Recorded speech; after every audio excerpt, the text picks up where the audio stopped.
Welcome everyone to Male Fuzz TV. I am Peter and today I'm going to be talking about the X-Files Season 2 Episode 18. It's called Fearful Symmetry. So spoilers for the episode as always. I got excited for this one because I read Invisible Elephant in the description at the end of the last review. But it's a mess. It's a boring mess, which is even worse. Because I wasn't expecting a great episode, right? There was no part of me that read Invisible Elephant and thought, oh, this is going to be an all-timer. This is going to be one of the key episodes that we think about when we think of the X-Files. I never thought that. That'd be silly to think that. But what I thought we might get was a crazy episode. Something that was maybe a mess, but was an interesting mess, was a funny mess. But honestly, it was pretty dull. And it was convoluted in all the worst ways. Parts of it just felt kind of disconnected. So, I mean, this episode's about animals that are turning invisible, seemingly escaping from a zoo, going on a bit of a rampage, which is what we see in the opening scene from the Invisible Elephant. And then the animal seems to die for you know, not specifically because they have to die, but more just because they're interacting out in the real world. So, you know, elephant gets hit by a truck or whatever. Later on, a gorilla gets hit with a car, so on and so on, right? It's just, they end up dying in various ways. But it's like, okay, how's this happening? This seems like animal things happening, but all the evidence, all the witnesses all say they don't see anything. They say they smell things, they see the impact of things, but they don't see any animals. But Mulder's immediately like, yeah, this is an animal, right? Unless there's some sort of like tornado or vortex opening up somewhere and causing all this destruction, it seems like there's an animal responsible for this. And because the elephant itself is not a mystery either, because that elephant turns up dead on a road X number of miles away, it's like, oh, this seems like the likely candidate. But from here, we're introduced to the guy who runs the zoo, although he doesn't actually run the zoo, and he now answers to someone else, this other woman who now runs the zoo. And there's some animosity between them. And she's got a history with this guy who runs this sort of animal rights group who want to free the animals, but they're not really involved in any of this, even though the episode wants to like red herring us into thinking they might be involved. And then to top it all off, Mulder's ultimate like theory about what's going on in this episode is the aliens are abducting the animals, impregnating them, and then taking their fetus, their spawn, their offspring from them, and then sending them back down. And the invisibility, his theory, is just a side effect of however they're putting the animals back. Something, he literally says at one point, something to do with the space-time continuum, right? He says those words, space-time continuum. Something's went wrong in the space-time continuum. It's that vague. And honestly, and this is saying something for this show, this might be the most absurd Mulder has ever sounded whilst giving one of his theories. Genuinely psychotic, quite frankly. And what's even more weird is that the woman who runs the zoo, while she thinks he's crazy for suggesting this, doesn't take that much convincing to go and talk to the gorilla that she looks after with sign language to ask her if she's seen anything suspicious. So she kind of goes along with the plan.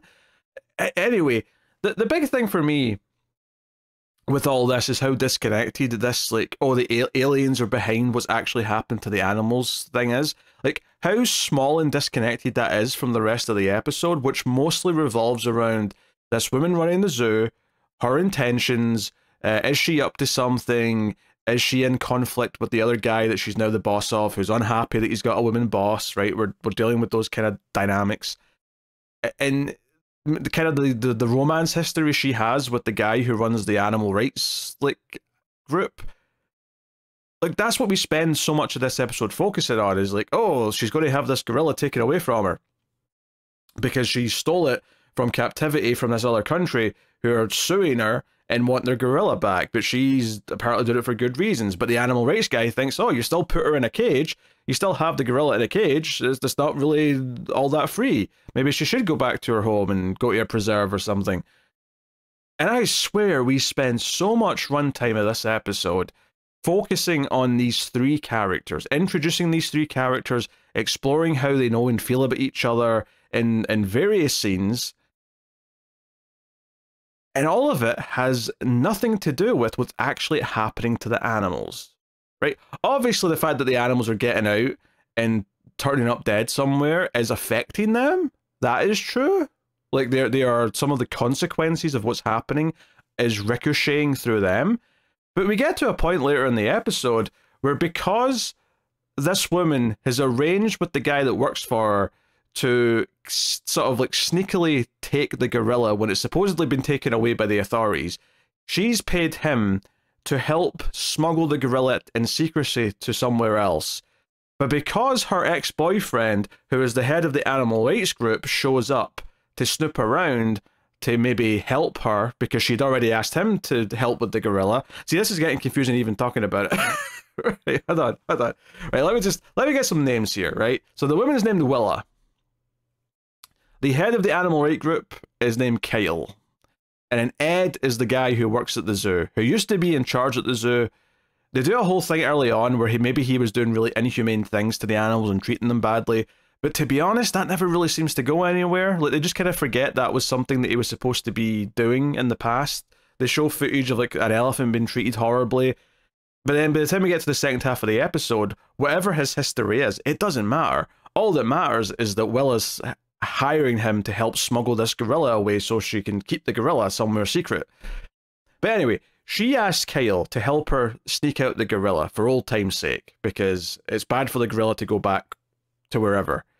And he said no, but then he changed his mind. So Kyle shows up to the zoo unannounced, and because he's snooping around, whilst Ed, working for Willa, is procuring the gorilla and putting the cage somewhere for transport, we don't see this. We think it kind of like happens off camera, so you think maybe he's been attacked by an invisible animal, maybe the invisible gorilla, whatever. But it turns out he was actually shocked by a prod, like a cattle prod style thing. And it turns out that Ed killed him, not intentionally, didn't mean to kill him, but killed him because he got startled when he was looking around for the gorilla / Willa to maybe get involved. So he's turned up dead. So we have a whole chunk towards the end of this episode where the actual plot that the agents are really dealing with is the fact that there's now a dead man, and that this woman's probably kind of behind it, as is this Ed character. And when Mulder goes out to find this Ed and where the gorilla is, Ed tries to kill Mulder by locking him in the same room as the gorilla, which it doesn't happen, of course. The gorilla gives him a bit of a scare, but mostly just gives him a bit of sign language before she's beamed up to whatever alien spaceship. And then she turns up dead somewhere in a road because she's been hit by a car. And that's kind of how the gorilla stuff wraps up, right? But Mulder was just right. Like, he just jumped. Like, this is one of the most insane. Mulder just has a theory. He jumps to this extreme idea that the animals are being abducted by aliens and they're being beamed back down, and that's what's causing the invisibility, and it's why they're out their cells and whatever else. And he's just right. Like, this whole bit with the gorilla, the flash of light and then the gorilla disappears, it's just proving I'm right as far as the audience is concerned. So, I don't know. That felt just absurd to me. It was absurd that the Willa, the woman at the zoo, was going along with his theory in any way. She does kind of throw it back in his face at one point when they're questioning her about the death of Kyle. Before they know that she's kind of behind it, they're just asking her questions about meeting him the previous day. And she's like, oh, ask Mulder about his theories. He thinks alien abductions are involved. And this is maybe the only moment in the entire episode that I actually liked, because when she says that, and Scully wasn't around for all those scenes where Mulder was saying all this to her, there's a little moment where Scully's just kind of like a mum, like, not a mum, but like a, I don't know, like, she rolls her eyes a little bit like, oh, yeah, that sounds like Mulder. My baby boy Mulder's been saying all these extreme things again. Like, she knows what Mulder's like, and her reaction to this theory coming out of this other woman's mouth that she's not heard yet did give me a little chuckle. It felt true to their characters. But honestly, that's kind of it. That's the only thing I really liked about this episode. It's really quite dire otherwise. Like I say, we spend so much time in all this that the alien abductions of the animals feels like so much like an afterthought. Even the big scenes that should be the big spectacle scenes, like a guy from Kyle's organization breaks into the zoo and is taking photographs and then seemingly is killed by an invisible tiger. We don't see any of it, of course. It's not really that interesting to watch him sneak around with a camera either. And then on top of that, we get a whole sequence where the tiger's shown up in a building somewhere, and we have Willa, Kyle, plus Mulder and Scully going around the building in the dark trying to find this tiger. Why they aren't turning the lights on, I don't know, because it's spookier, I guess. But there's a whole tense thing where the tiger might jump out at any moment, and then ultimately it's about to kill Willa, and Ed shoots it anyway, and that's like a tense moment because Willa made it clear she didn't want the animal to die, but he had to shoot the animal to save her. Like, it felt like at several points in this episode, there was like a key thing they were trying to set up, but then there were so many other things that they did instead afterwards that it felt like the thing they set up initially wasn't even that important. Much like their relationship. The relationship between Ed and Willa felt so just... I don't know, not even irrelevant. Like that's actually being too kind to it. It was almost like they changed the script halfway through the episode, but didn't bother, like this is an insane thing to say, because obviously episodes of TV and movies are not shot in order of the script, right? They're shot out of order. But it's almost like they were shooting it in order, and halfway through the episode, they just completely changed what their relationship was supposed to be, and didn't care that it didn't match the first half of the episode. Like the whole thing, again, with Ed's past, where he was mistreating the animals and he was doing these really bad things to them, that just goes away. It does not matter in the back half of the episode. I think maybe what they were trying to go for is that she's turning to this guy that she doesn't like in order to like help transport this gorilla, even though he's got a bad reputation for like treating the animals. But to be honest, they never play it up. They never like have this moment where she's like worried that he might do something bad to her, or even have this moment where she like threatens him, like, you better treat that animal right. Like there's never a moment that it feels like it's playing on the fact that we know this about him, that this has been, or maybe not know, but this has at least been an accusation about him. It never does that. It's really weird just how it seems to remember and forget parts of the character's past and their relationships to each other. Like so much of the plot of this episode revolves around this character of Willa, and so much of the episode is Mulder and Scully talking to her specifically. It's, you know, to the point where, you know, they're dealing with this investigation of how animals are disappearing, and they're investigating this huge, you know, dead elephant. I mean, all adult elephants are huge, but you know what I mean, right? There's a scene where Scully and this other woman are inside the elephant. They've hollowed it out and they're looking through bits, and this is how they find out the elephant was pregnant in some way, even though that seems impossible. And they'd really hit it heavy that is impossible because no animal's ever given birth at this zoo before. Like, trying to have elephants mate in captivity is very, very, very difficult. But either way, like, they're spending so much time in this, but then all of a sudden it's like, oh no, now we're dealing with the fact that this gorilla's going away. And I felt like, it feels like this gorilla should have been focused on way more, especially since the gorilla can communicate, especially since the gorilla seems to be actually scared of aliens coming to get her baby that no one knows about yet. These seem like things that could potentially be interesting stories, but I don't know. Maybe like this is aged even worse because we've had things like the modern good Planet of the Apes movies, so everything with this gorilla, there's just such an absurdly high standard now that it has to live up to in my mind that it couldn't even touch that. That's not even, like, that wouldn't fix the episode, because the episode is just too all over the place in so many ways, especially with the characters. But yeah, really weird. Also, there's a scene in the middle of this episode where Mulder effectively has a Skype call or a Zoom call with Lone Gunman, right? And first of all, I thought, okay, that's interesting for like 1994 or maybe 1995 by the time this episode airs. I'd have to double check the air dates. We're in the second half of the season. It might be 95, but doesn't really change anything though, right? And they make a little line here where he's like, oh, how much is this costing the FBI to do this fancy video call? And he's like, oh, it's like $150 a minute. We're using satellites. We're doing all sorts of crazy shit to make this work, because it's 1995 and this isn't normal yet. And I'm like, okay, whatever, like, you know, maybe the quality's a little too good or what, but I'll roll with it, right? I don't even care. Fine, you've got this technology in the FBI in 1995. My problem with it, though, is less the how and more the why. Because there's no reason why this has to be a video call in any way, shape, or form. This could have just been a phone call. I don't understand. Why is he doing this fancy thing where he's projecting their image onto a wall and having a Skype call when a phone call would have completely handled the information the same way? I get it's more visually interesting for us to watch, I guess, but it doesn't make any goddamn sense as to why he would do this in context of the show. There's no reason for it. All they do is exchange some information. The one guy hits on Scully like he always does, but that's pretty much it. I mean, the only thing that I guess kind of comes out of it is that the third guy in the group isn't there, and it's apparently because he's uncomfortable with having his image beamed up to a satellite and back down. And okay, but like, this could have just been a phone call. Like, all they do is have a conversation. It's not like Mulder shows them anything, I don't think. I don't remember him showing them anything visually on camera, or vice versa, like them showing him something. So I don't know. Maybe it's implied that he was just done showing them something at the start of the scene and I missed that. That's entirely possible. But all I could think was that this didn't have to be a video call.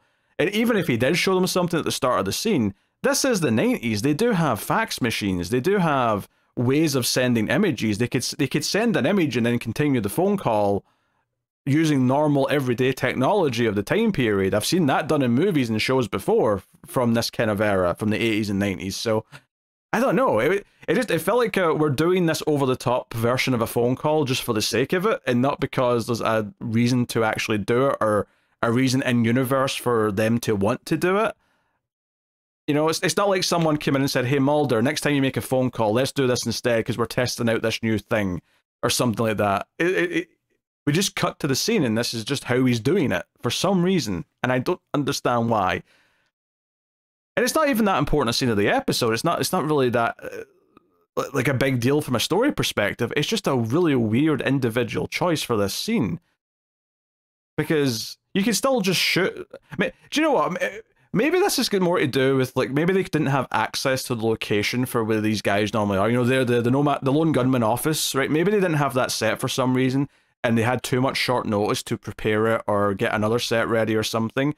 And this was a way to, like, oh, instead of like having to show them holding the phone where we expect to see them, we're going to just have them against a relatively empty background. I think it was. Maybe there was a couple of things behind them. I don't remember. Maybe their office was behind them. I don't know. Just a weird choice. Weird choice. Again, it's low in the list of priorities here. I'm just going on about this because there's feck all else to talk about in this episode. It's such a weird episode. It's one of those episodes where I realize I'm like 2/3 through the runtime and I'm like, oh god, there's almost like very little of interest really happening.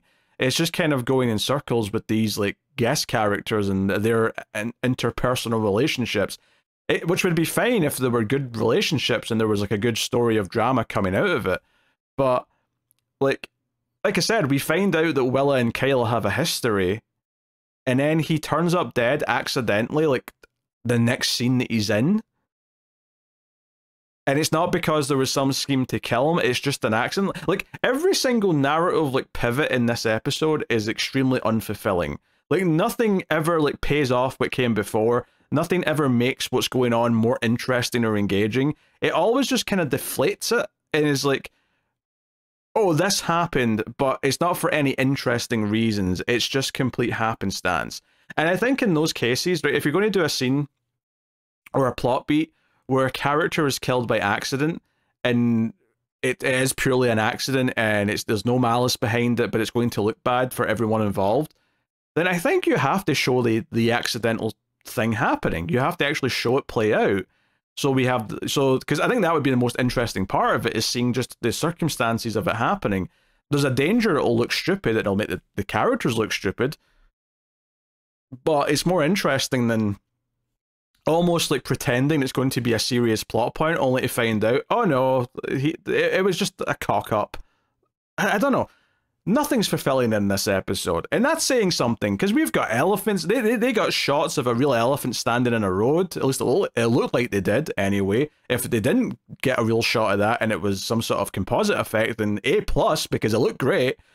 There's the tiger in this episode, although I'm not sure if the gorilla was always a real gorilla, but definitely a lot of stuff shot in shadows with the gorilla, I think to obscure that one, but you know, they had some real animals, and it you know, like, this shouldn't have been boring, but somehow it was a convoluted mess where every single, like, guest character just didn't, like, you know, Ed, the zoo guy, even though it's implied early on he might be an evil scumbag for treating the animals the way he does, never turns out to just be a proper real villain. Willa isn't that complex a character in the sense that we're kind of, like, conflicted to root for or not root for her. We're just kind of bored every time she's on screen. At least wants to set things up enough that you realize it's not going anywhere interesting.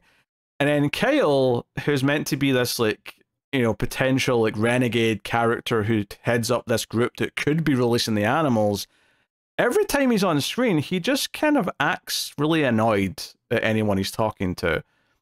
There's very little to go on with any of these characters or enjoy them.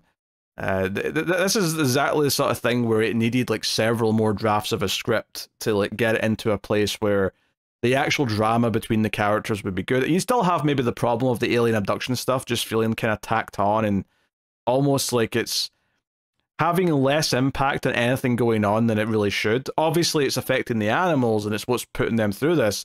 But in terms of affecting what the episode's actually focusing on, in terms of, like, the investigation with all the people involved, it has very little effect in any of that, and it's just kind of weirdly all detached feeling. So, yeah, I've rambled for 20 minutes. I don't know what else to say about this. I did not know what I was going to say about this when I sat down to talk about it. Like, sometimes I'll have a few good scenes to talk about, I'll have some, like, themes that I want to bring up or something. I had nothing for this. Nothing. Also, I'm meant to do a scene of the episode at the end, aren't I? That's the thing I've started doing. Yeah, it's got to be when Willa says, "Have you heard Mulder's theory? It's about alien abductions." And then Scully's reaction to that. It's easily the only thing I liked in the episode. It is, yeah, it's easily the only thing I liked in the episode. Nothing else was... I mean, the opening scene was fine, because it was just sort of setting up the ooh, something dangerous is happening, but it's the sort of thing that in hindsight, you can't really enjoy it that much, because just everywhere it goes is just unsatisfying. There you go. That's my thoughts on this X-Files. I'll see you next time for... What's the next episode called? Let's find out. It is called... Oh, how do I pronounce that? Oh, with the score through it, like it's a Scandinavian language. Dodcam, maybe? Dodcam? Dodcam? Dudcam? Dudcam sounds like a thing. And when I'm saying cam, that's K-A-L-M. So, like to calm down, but with a K, as opposed to, like, camera, short for camera. Just in case that wasn't clear in the way I was saying it. I was too focused on the D-O-D in the first word, but the O's got the score through it. Anyway, I'm a little bit concerned, though, because the image on IMDb is one of our regular actors in what appears to be old age makeup, and this is always a recipe for disaster. There's not many episodes of TV shows that I love that have an episode where someone's in old age makeup and I'm, like, into it. And often they're really, really bad, never mind not great. So here's the description in IMDb. The crew of a US military ship that disappeared in the Norwegian Sea, there you go, I knew it was in that part of the world, is found dead from what seems to be rapid aging. Oh no. They're thinking it's another Philadelphia experiment. I've seen that movie. Mulder boards the ghost ship along with Scully and a local skipper.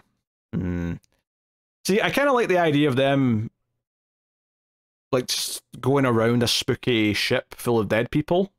That sounds like a fun setting. The fact that we're going to be dealing with this rapid aging and all the things that come with that, I'm less excited about, but we'll see how it goes.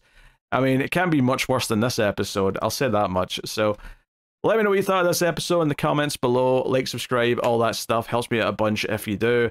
And of course, you can support all the content over at patreon.com/MailFuzzTV and get some bonuses Some of the higher tiers, of course, let you sponsor episodes and let you pick shows if you want to do that. Those are higher up tiers, but you can support for as little as $3 per month. Every little helps, and helps keep all the reviews coming. So thank you very much for joining me. I always appreciate it. Keep watching TV. Have you got any vanilla?